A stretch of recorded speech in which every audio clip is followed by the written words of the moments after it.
네, 안녕하세요. 건국대학교 경제학과 김원준 교수입니다. 이번 시간은 지난 시간에 이어서 행렬의 연산에 대해서 이야기를 하겠습니다. 그래서 지난 시간은 행렬을 연산할 때 해를 구하기 위해서 가장 중요한 게 이제 역행렬을 구하는 방법이었는데요. 그래서 역행렬을 어떻게 구하는지 우리가 살펴봤습니다. 그래서 여기서 보시면은 이처럼 우리가 AX는 B다. 그렇죠?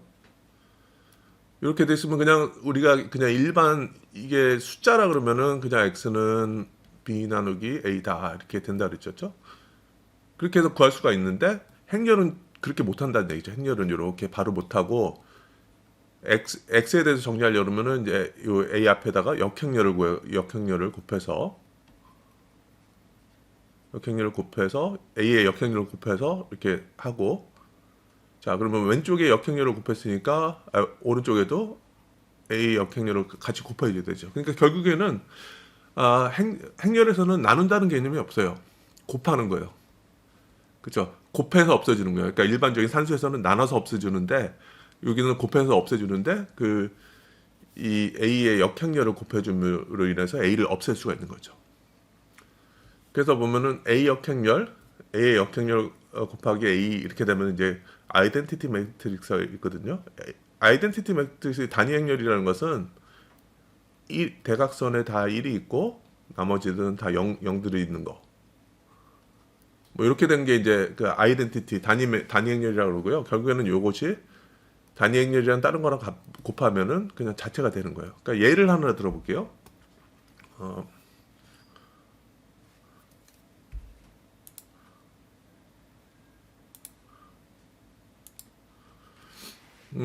예를 들어서 간단한 거 하나 들을게요. A라는 것이 예를 들어서 뭐 1, 2, 3, 4 이렇게 있다가 따져볼게요. 자, 그 다음에 단위 행렬이라는 것은 이게 A가 2 곱하기 2 행렬이죠. 그렇죠? 행이 2개, 열이 2개 이렇게 2 곱하기 2 행렬인데 아이덴티티 그 단위 행렬은 차원이 A랑 똑같아야 되죠. 2 곱하기 2. 그런데 2 곱하기 2인데 대각선에만 1이 있는 거죠. 자, 그러면은 우리가 만약에 I 곱하기 A를 한다 그러면은 이게 결국엔 결과적으로는 단위 행렬은 숫자로 따지면 1이랑 똑같아요. 단위 행렬은 1과 유사하다. 그래서 이 자체로 다른 거랑 곱하면은 다른 변수가 이렇게 나온다 이렇게 하죠. 그 증명은 간단하죠. 그래서 우리가 행렬의 곱셈을 그대로 해보면요, 0, 0, 1, 2, 3, 4 이렇게 해보면은 어떻게 되냐면은 왼쪽 거를 어떻게 한다 그랬죠? 왼쪽은 이렇게 곱하고 오른쪽은 이렇게 하면 되는 거죠. 그래서 첫 원소를 이게 우리도 이제 결과물이 어떻게 되냐면 2 곱하기 2 행렬 곱하기 2 곱하기 2 행렬 이렇게 해보면은 중간에 공통 차원이 나타나죠. 그러니까 곱할 수가 있고 최종 결과는 2 곱하기 2 행렬이 되겠구나 이렇게 우리가 좀 이해하실 수 있고요. 그래서 해보면은 어떻게 되냐면은 보세요. 곱하기는 처음 원소는 1 곱하기 1 플러스 0 곱하기 3 그러니까 1이 되죠. 그렇죠? 그다음에 요거는 1 곱하기 2 플러스 0 곱하기 4 그러니까 1 곱하기 2 플러스 0 곱하기 4 이렇게 돼서 이렇게 되고 세 번째는 어떻게 돼요? 여기에 해당되는 거는 어떻게 되냐면은 0 곱하기 1 그쵸? 그래서 0 곱하기 1 플러스 1 곱하기 3 그다음에 마지막으로는 0 곱하기 2 플러스 1 곱하기 4 그래서 쭉 해보면은 요것은 1, 2, 3, 4 이렇게 되죠. 그러니까 I 곱하기 A가 요거였잖아요. I 곱하기 A가 이거였는데 결국에는 이것이 다시 A로 된다. 이 자체로 된다. 그러니까 단위 행렬을 다른 거에 곱하면은 그 자체 그냥 I 곱하기 I 곱하기 A 하면은 A가 자체가 나온다. 이게 단위 행렬이 되는 거죠. 그렇죠? 그래서 뭐 그 예제를 여기서 좀 말씀드렸고요. 그래서 이렇게 해서 그냥 역행렬을 구하면은 우리가 해를 그냥 이렇게 구할 수가 있죠. 그렇죠? 곱하기 해서 해를 구할 수 있죠. 자, R이라든지 프로그래밍을 하면요. 프로그램 언어를 쓰면은 바로 그냥 역행렬을 구하고 해를 구할 수 있죠. 그 다음에 나중에 이거는 우리가 R 코드를 이용해서 어떻게 우리가 해를 구하는지 R 코드를 이용해서 예제를 살펴볼 거예요. 그런데 때로는 모든 해를 구하기보다는 관심 있는 일부에만 쉽게 구할 수 있는 방법이 있죠. 이건 특히나 여러분들이 특히나 이제 손으로 작업할 때 생각해 보세요. 우리가 역행렬 2 곱하기 2 행렬 역행렬을 구하는 거는 뭐 아주 쉽고요. 3 곱하기 3 행렬을 구하는 역행렬을 구할 때도 좀 시간이 걸렸죠. 근데 만약에 차원이 늘어나서 4 곱하기 4, 5 곱하기 5 이렇게 된다 그러면은 역행렬 손으로 구하는 것만 해도 상당히 시간이 걸리겠죠. 그렇죠? 근데 요 크레이머의 법칙을 이용하면은 그냥 모든 해를 구하지 않고 관심 있는 일부에만 쉽게 구할 수가 있어요. 이거는 이제 경제학에서 좀 약간 예제를 한번 드려볼게요. 첫 번째 국민소득 모형 예 같은 경우는 요 첫 번째 방식은 되게 간단하죠. 이거는 뭐냐면은 뭐 총수요 비슷하죠. 수요 측면에 있어서 그렇죠? 수요 측면에 있어서 뭐 GDP라는 것은 GDP는 뭐죠? GDP는 어떻게 측정이 되느냐? 대부분이 없다 그럴 때 GDP라는 것은 민간 소비 이게 C라고 돼 있고 그다음 투자 C 플러스 I 플러스 정부 지출 그다음 원래는 이제 순수출 요거 합하면은 이게 GDP 지출 측면에서 측정하는 거죠, 그렇죠?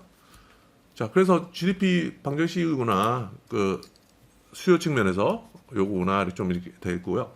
그다음에 두 번째 방식은 소비 방정식이죠, 그렇죠?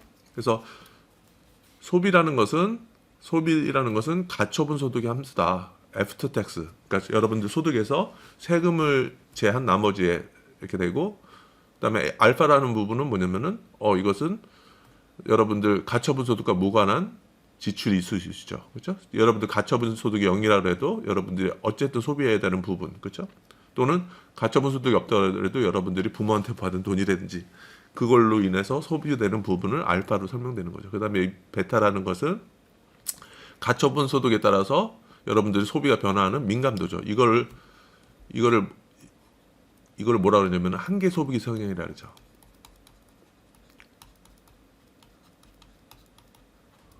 그래서 marginal propensity to consume이라고 영어 얘기하는데 여기서 이게 0.7이라는 얘기는 여러분들이 세후 소득 중에서 70%를 소비한다는 얘기죠. 그 얘기는 뭐냐면은 30% 정도는 저축을 한다. 막 그렇게 되는 거고. 그다음에 세 번째는 이제 세금의 함수를 했어요. 세금이라는 것은 소득에 비례하고 그다음에 다른 부분 소득과 무관한 부분 그죠? 뭐 요것도 이렇게 측정이 될 수 있고요. 그다음에 요 부분은 이제 여러분들 부에 의해서 되는 부분도 있죠. 그렇죠? 왜냐면은 여러분들 봤을 때 보면 GDP라는 것은 그 한 해에 발생한 소득이잖아요. 한 해에 발생한 그렇죠? 근데 한 해 발생한 소득 외에도 여러분들 웰스라는 부가 있으니까 부에 의해서 부과되는 세금 부분이 있을 수가 있죠. 그렇죠? 자, 그래서 우리가 해를 구하고 싶은 거예요. 근데 여기서 잘 보시면은 여기 지로라고 표시된 부분 있죠. 지로라고 표시된 부분은 이게 외생적이라는 거를 좀 표현하기 위한 거거든요. 외생적이라는 것은 다른 것에서 영향을 받지 않죠. 그래서 외생, 내생이라는 것은 사실 경제학에서 중요한데 외생은 영향받지 않죠.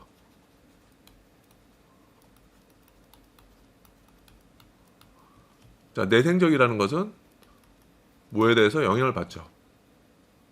영향을 받아요. 그럼 예를 들어서 이런 거죠. 여러분들 임금은 외생적일까요? 내생적일까요? 다른 것들에 의해서 영향을 받을까? 임금은 내생적이죠. 영향을 받아요. 영향을 받아요. 왜냐면은 여러분들 임금 같은 경우는 여러분들 교육 수준이라든지 뭐 경력이라든지 그런 변수들에서 영향을 받죠. 그렇죠? 그러면 예를 들어서 성별 영어로 젠더라고 얘기했죠. 남성 여성은 다른 거 영향을 받느냐? 영향 받지 않죠. 그렇죠? 태어나길 남성으로 태어나고 태어나길 여성으로 태어나기 때문에 이것이 뭐 다른 거에 영향을 받는다 뭐 이렇게 얘기할 수 없겠죠. 그래서 좀 그러니까 이 내생적인 변수와 외생적인 변수를 분리하고 싶어요. 딱 보니까 어때 돼요? 여기 있다는 것 자체는 여기 이렇게 여기에 돼 있다는 얘기는 사실 그 이 경제학이라든지 통계에서는 이꼴은 말 그대로 이꼴이 아니에요. 이꼴이라는 표현은 어떻게 되냐면은 오른쪽에 있는 것이 왼쪽에 영향을 준다는 의미예요. 그래서 완전히 동일해서 왼쪽 오른쪽 바꿀 경우에는 이렇게 표시를 해요. 항등식. 그래서 이 꼴이라는 것은 오른쪽이 왼쪽에 영향을 준다는 의미이고 항등식이라는 것은 말 그대로 같으니까 자유롭게 왼쪽 오른쪽을 바꿀 수가 있는 거죠. 그래서 여기 보시면은 y하고 c하고 t라는 것은 내생 변수예요. 내생 변수라는 얘기는 뭐냐면은 이 오른쪽에 의해서 영향을 받잖아요, 그렇죠? 이렇게 영향을 받는 거죠, 그렇죠? 이것도 영향을 받고. 그래서 지금 우리가 이런 식으로 좀 하려는 거죠. 그래서 AX는 B다. 이렇게 좀 정리를 하는데 이런 뭐냐면 내생 변수. 내생 변수를 놓고 옆에 계수들을 여기다 넣어놓고 외생 변수들을 다 오른쪽으로 넘기고 그리고 나서 해를 풀어보겠다. 그렇죠? 자, 그런데 크레이머 룰이라는 것은 그러니까 여기서 제가 보여드리겠지만은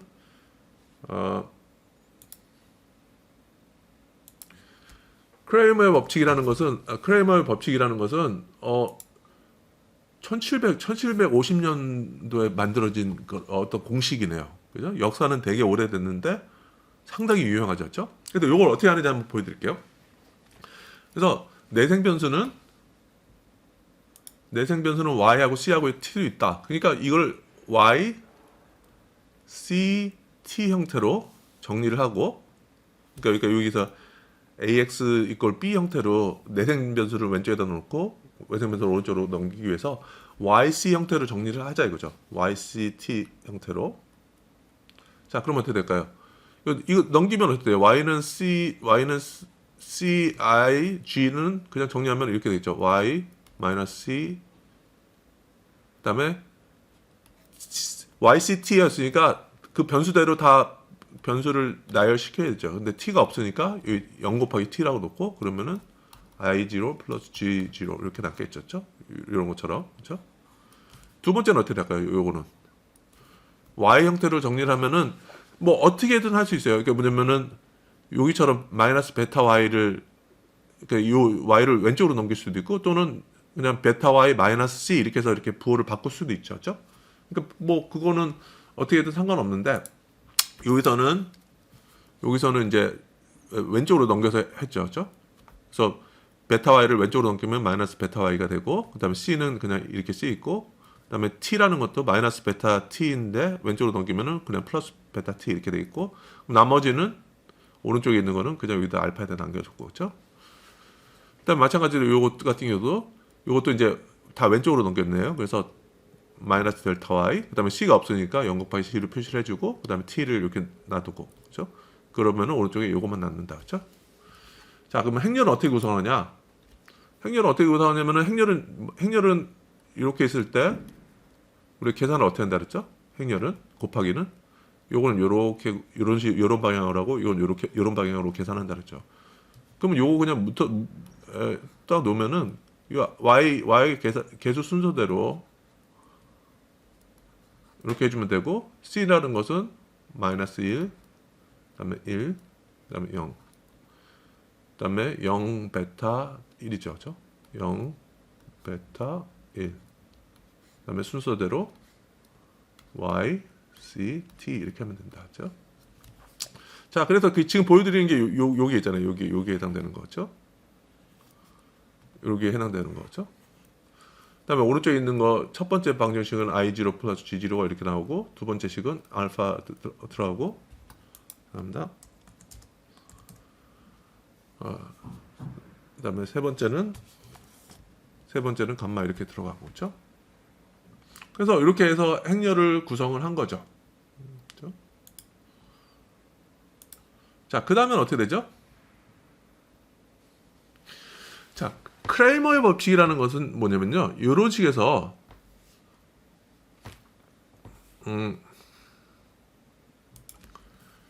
자, 크레이머의 법칙을 하기 위해서는 우리가 가장 요거를 하기 위해서 우리가 어떻게 하는 거죠? 원래는 해를 구하기 위해서 역행렬을 구해서 여기다 이렇게 곱해줘 가지고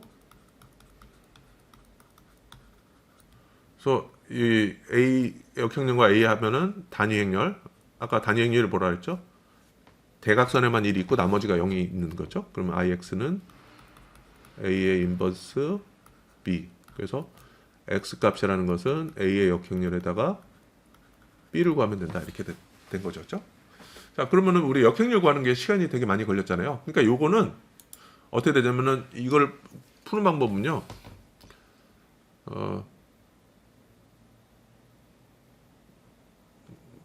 역행렬을 구하지 않고 판별식으로만 구하는 방식이 있어요. 그래서 요거를 좀 설명을 해볼게요. 자, 일단은 뭐냐면은 요렇게 한 다음에 우리가 나중에 하려는 게 뭐냐면은 예를 들어서 정부의 재정 효과가 내생 변수에 미치는 영향. 그렇죠? 그러니까 재정 효과라는 것은 이 재정이라는 변수가 여기에 보면은 G라고 되어 있거든요. G0. 외생적이라는 걸 표현해서 이렇게 되는데 그러면 양변을 G0로 미분하는 거예요. G0로 미분. 그러면 외생 변수들은 G가 아닌 거는 다 0이 되는 거죠. 그렇죠? 외생이니까. 그래서 요거를 G0로 미분하면 오른쪽에는 1만 있고 그렇죠? 1, 0, 0 이렇게 표시가 되고 오른쪽에는 이런 것들이 다 외생에서 영향을 받죠. 내생 변수이기 때문에. 그래서 이렇게 좀 나눠주고 그렇죠? 그래서 재정 효과가 다른 변수들에 미치는 영향을 보고 싶은 거죠. 그렇죠? 자, 그런데 보면은 그러면은 재정 효과가 미치는 영향이 Y에도 영향을 미치고 C에도 영향을 미치고 T에도 영향을 미치죠. 그래서 요 재정 효과가 미치는 모든 효과를 보기 위해서는 요걸 다 구해야 돼요. 그렇죠? 역행렬을 구해서 계산을 해야 돼요. 자, 그런데 만약에 재정 효과가 Y에 미치는 영향을 보고 싶다. 하나만 보고 싶다. 이렇게 하면요. 그 역행렬을 구할 필요가 없어요. 제가 일단 어떻게 하는지 밑에서 좀 보여드릴게요.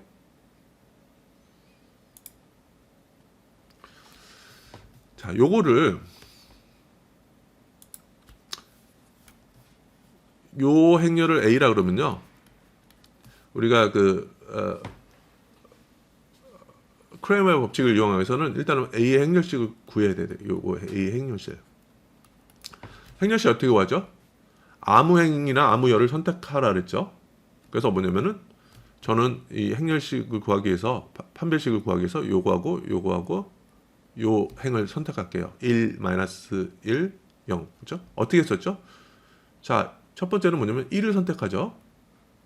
자, 첫 번째 1을 선택하는데 그 1이 선택한 1이 몇 행 몇 열에 있어요? 1행 1열이 있죠. 그렇죠? 그다음에 그리고 나서 그러면 요거 1행 1열이 들어간 요것만 빼버리면 나머지 있는 게 뭐죠? 1 베타 0 1 그렇죠? 이렇게 돼 있고 그렇죠? 자, 그다음에 어떻게 돼요?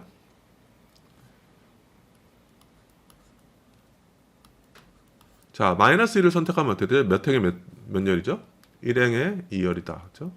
그러니까 여러분들 좀 이거 익숙해지면요. 플러스 마이너스는 이렇게 표시 안 하고 그래도 플러스 마이너스 이거를 여러분들 알 수 있어요. 그러니까 1행 2열이니까 마이너스. 그렇죠? 바로 나올 수 있죠. 그다음에 -1을 선택하고 곱하기 자, 그다음에 -1이 여기 있으니까 -1이 들어간 행과 열을 빼면 뭐가 되죠? 이렇게 되는 거죠. 그렇죠?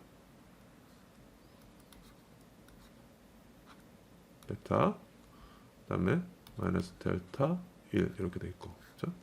그다음에 0을 선택하면 나머지 곱하기 되는 거니까 다 0이 되니까 이건 좋네. 이거는 계산할 필요가 없네. 그렇죠? 자, 그럼 이건 어떻게 되죠? 그러면 좀 빨리 해보면은 이거는 플러스니까 이게 이렇게 요거 1만 남고요. 여기는 요거 한 번 더 해볼게요. 그럼 요거는 1 곱하기 자 요거 이제 10 이거 열 선택하는 게 낫죠. 왜냐면은 0이 있으니까. 그래서 요걸 선택하면 어떻게 되죠? 첫 번째 열 그죠? 그러니까 마이너스 1에 1 플러스 1 쓰면 그냥 플러스가 되는 거죠. 1 곱하기 그러면 1이 들어간 요 행거열을 빼면은 나머지는 요거만 남죠. 자, 그다음에는 0이라는 것은 의미가 없으니까 이렇게 딱 1이 되는 거고요. 그다음에 요거는 요 부분은 이제 마이너스니까 플러스가 되는 거죠. 플러스 그다음에 요거 같은 경우는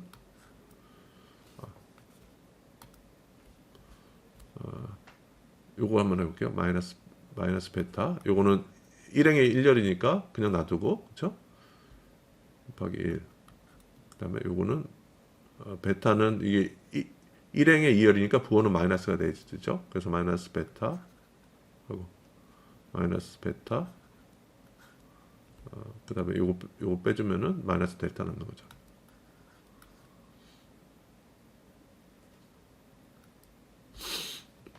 자, 그래서 해보면은 여기서는 그대로 1이었고요, 그렇죠?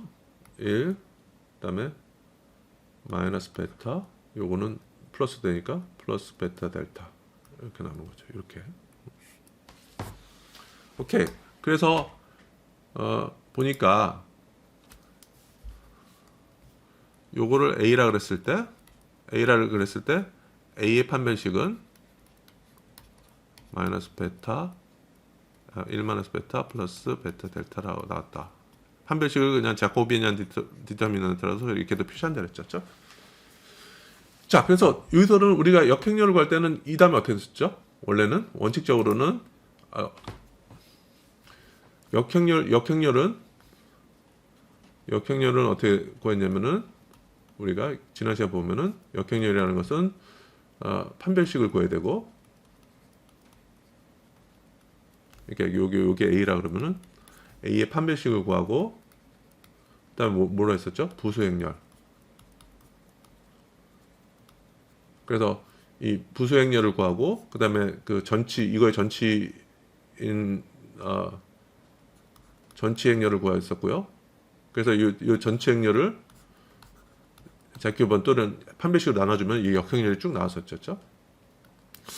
근데 요거는 뭐냐면은 해를 구하는 방식은 요 A에 대해서 A의 판별식은 구해야 되고요. 그다음에 첫 번째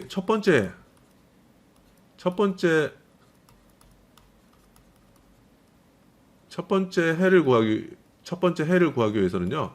어떻게 하냐면요. 요 열이 있죠. 열을 요걸로 대체를 해요.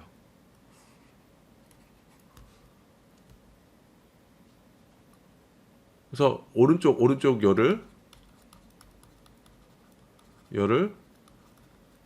왼쪽 첫 번째 열에 대입해서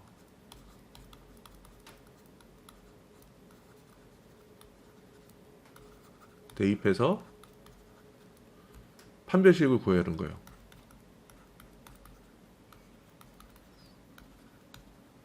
자, 그걸 A1이라고 그럴게요. 제가 어떻게 하는지 보여드릴게요. A1이라는 것은 제 말은 뭐냐면은 이게 이제 첫 번째 이 오른쪽에 있는 거를 첫 번째를 구하기 위해서는 첫 번째 열에다 넣어서 대체를 시키고 두 번째 해를 구하기 위해서는 요거를 그냥 두 번째 열에다 대체하고 세 번째 해를 구하기 위해서는 요거를 세 번째 열에다 대입해서 그냥 그 판별식을 구하는 거예요. 그래서 A1이라는 것을 제가 첫 번째 해다 그걸 구하기 위해서 썼다는 걸 보여드릴게요. 요거는 1, 0, 0, 마이너스 1, 1, 0, 0, 베타 1 이런 식으로. 그렇죠? 그러니까 요 A 행렬을 봤을 때 보면은 이 첫 번째 열이 대체된 거죠. 요걸로. 그렇죠? 자, 그래서 요거를 해가지고 판별식을 구하는 거예요, 똑같이. 자, 그런데 여러분들 봤을 때 보면 여러분들 뭘 선택하겠어요? 판별식을 구하기 위해서는 특정 행위나 특정 열을 선택하면 된다 그랬죠. 근데 저 같은 경우는 아무 행위를 선택해도 되니까 요거 선택해 볼게요. 요거 맨 마지막에 있는 거. 왜 001이니까 0이라는 것은 다 계산 안 해도 되잖아요. 그렇죠? 쭉 넘어가서 그러면은 1 선택하는 걸로 가볼게요. 자, 1이 몇 번째 행 몇 번째 열이죠? 하나, 둘, 세 번째 행, 하나, 둘, 세 번째 열. 그러니까 행렬 합치면은 원래는 3 플러스 3, 그죠? 세 번째 행, 세 번째 열. 부호는 플러스겠구나. 우리가 이해되고요. 오케이. 딱 곱하고. 그러면 저 1을 선택했을 때 선택하고 남은 나머지는 뭐 있죠? 요거는 1, 마이너스 1, 0, 1이죠. 그죠? 자, 그러면 요것도 계산해 보면 어떻게 되냐면은 이거는 그냥 1이고, 그쵸? 그러니까 무시하고, 요것도 하면 0, 1이니까 요것도 선택해 볼게요. 그죠? 자, 그러면은 0은 계산 안 해도 되니까 1만 가지고 해보면은, 자, 1을 선택하는데 이게 두 번째 행의 두 번째 열이죠. 그죠? 요게 두 번째 행, 두 번째 열이죠. 그러니까 이렇게 놓고, 그리고 나서 요거 속한 걸 빼주면은 뭐가 남아요? 1이 남죠. 그죠? 아, 그러면 이거 1이 나오네. 그죠? 자, 그래서 우리가 뭐냐면은 전체에 대한 판별식을 구했고, 첫 번째 행을 구하기 위해서는 이 첫 번째 요거를 첫 번째 열에다가 대체를 시켜가지고 나온 거를 A1이라고 그랬는데, 요 A1 행렬의 판별식을 구하는 거죠. 그렇죠? 자, 그래서 첫 번째 해는 어떻게 되냐면, 해를 어떻게 구하냐면은 그냥 요 원래 정상적인 거에 판별식에다가 첫 번째 대입한 거, 요 판별식 비율 이렇게 하면 첫 번째 해가 돼요. 간단하죠, 그렇죠? 원래는 하나하나 원소별로 다 이렇게 판별식, 그러니까 우리가 일반적 역행렬을 구하는 방식은 이 매트릭스에 대한 판별식을 구하고, 그 다음에 부수행렬을 구하고, 그 다음에 전치행렬, 그렇죠? 애드조인트, 그렇죠?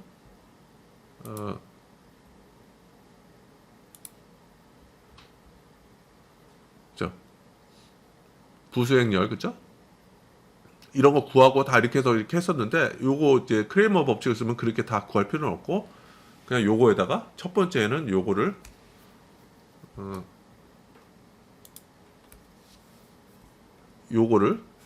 첫 번째를 구하고 싶으면 여기다 집어넣고, 두 번째를 구하고 싶으면 여기다 집어넣고, 세 번째를 구하고 싶으면 이렇게 구하면 되는 거죠. 그렇죠? 그래서 그렇게 구했죠. 그렇죠? 그래서 첫 번째를 보니까 아까 요것이 1이 나왔었잖아요. 그렇죠?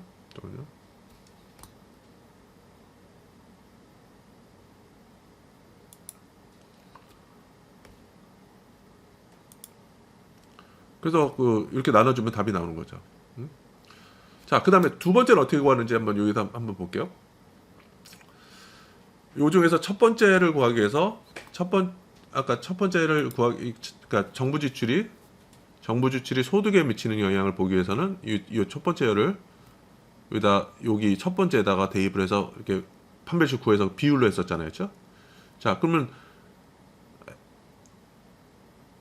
그냥 정부 지출이 소비에 미치는 영향 두 번째는 어떻게 구하죠?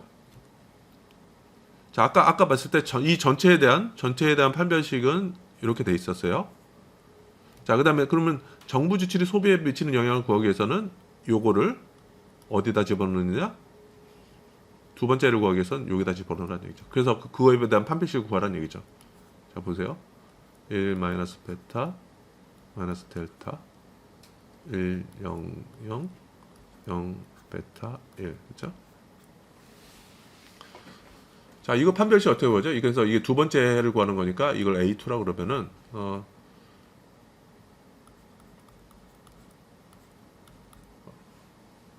자, 어느 걸 선택하는 게 좋을 것 같아요?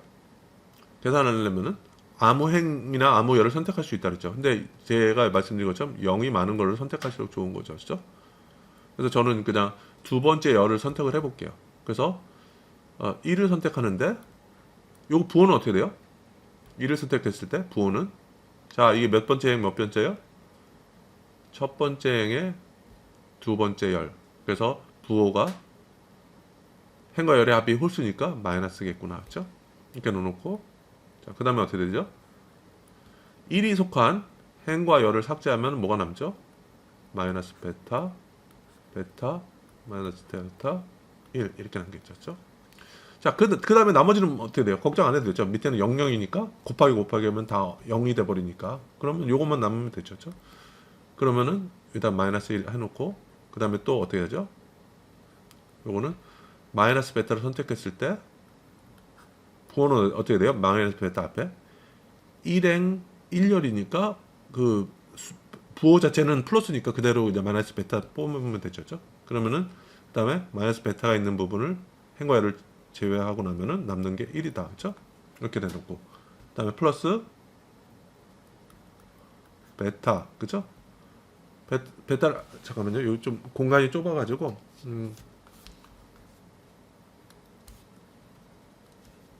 자 죄송합니다. 그 다음에 어떻게 돼요? 자, 그 다음에는 요거를 선택하는데 부호는 어떻게 되죠? 이게 요 베타가 몇 번째 행 몇 번째 열이죠? 첫 번째 행 두 번째 열. 그래서 1 플러스 2는 홀수죠. 그러니까 이럴 때는 부호가 마이너스가 붙어야 되는 거고요. 그 다음에 어떻게 돼요? 베타가 있는 부분을 행과 열을 제외하면 남는 게 뭐예요? 마이너스 델타 있죠. 그렇죠? 자, 그러면 어떻게 돼요? 전체적으로 보면은 마이너스 마이너스니까 베타가 됐고 마이너스 마이너스 이렇게 있고 여기 또 마이너스 있으니까 전반적으로 베타 델타 되겠네요. 자, 그래서 A2의 판별식은 베타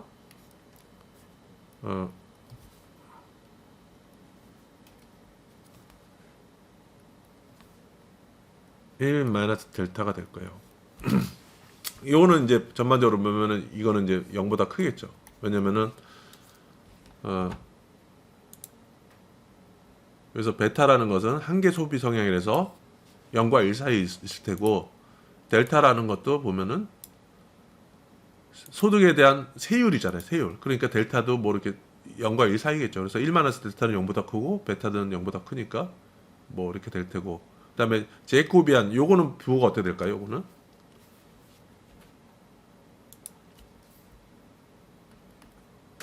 1 마이너스 베타 1 마이너스 델타 이렇게 되겠죠. 부호가 어떻게 될까요?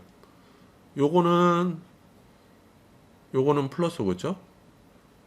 왜냐면은 이 세율은 0과 1 사이니까 플러스고 베타도 한계 소비 예상에 플러스 그죠?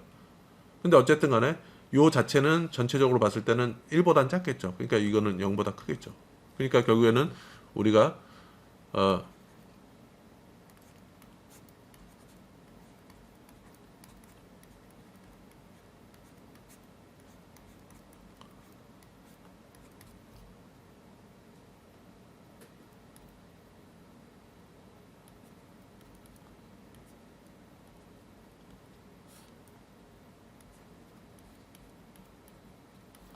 전반적으로 플러스가 되겠구나. 그렇죠? 이렇게 좀 얘기가 될 수 있는 거죠.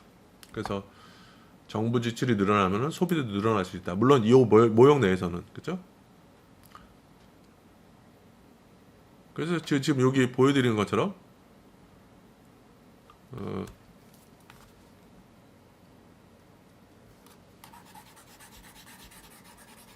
두 번째 이렇게 푸는 것처럼 요게 왼쪽에 있는 거랑 오른쪽에 있는 거를 비교해 보시면은 똑같이 나오는 거죠. 그래서 지금 보셨듯이 아이겐 크레머의 법칙을 이용하면은 역행열을 막 이렇게 거꾸로 계산하고 계산을 하는데 좀 시간 걸리고 그거를 이제 오른쪽에 있는 거랑 다시 곱해서 최종적인 값 나오고 이렇게 하는 것보다 우리가 특정한 해만 구할 수 있다 그러면은 이렇게 좀 할 수 있겠구나 좀 할 수 있는 거죠. 그렇죠? 그래서 훨씬 더 여러분들이 이건 특히나 이제 크레머 법칙 같은 경우는 여러분들이 손으로 계산할 때 이렇게 좀 크레머 법칙 많이 쓰고요. 특히나 경제학에서